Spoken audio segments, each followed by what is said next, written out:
Skynet computer केन्द्र में वार्षिकोत्सव पालन ढेंकानाल स्वयंशासित महाविद्यालय सन्निकट स्काईनेट कंप्यूटर प्रशिक्षण केन्द्र आज यार वार्षिकोत्सव पालन करिछि। मुख्य अतिथि भाव में जोगदे all India federation of united nation association इफुनार सभापति एडवोकेट मनोरंजन पट्टनायक सांप्रतिक समय जेकोसी शिक्षा बा आत्मनिर्भर पाई कंप्यूटर प्रशिक्षण एक मौलिक आवश्यकता भाव गण्य होती। सामान्य अतिथि भाव में ऑल ओडिशा कंप्यूटर प्रशिक्षण केन्द्र एसोसिएशन सभापति स्तंभकार सैयद सफीर अली जोगदे कंप्यूटर पाठ्यक्रम निमित्त व्यावहारिक प्रशिक्षण निहाती आवश्यक, जहाँकि पत्र माध्यम प्रशिक्षण द्वारा आदौ संभव नुहे।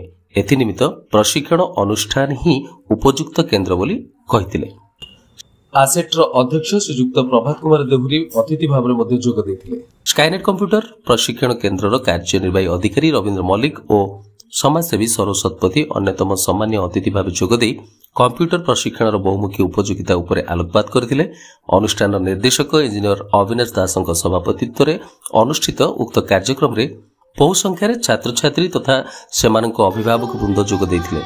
कार्यक्रम में विभिन्न विभाग में कृति प्रशिक्षार्थी मानक पुरस्कार और प्रमाणपत्र बंटन करा जायतिला। यापर छात्र छात्री मानक द्वारा मनोरंजन कार्यक्रम अनुष्ठित होइतिला।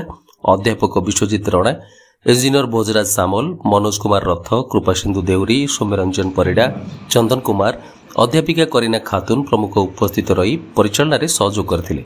शेष में संयोजिका प्रज्ञासिनी तुंग धन्यवाद प्रदान करथिले।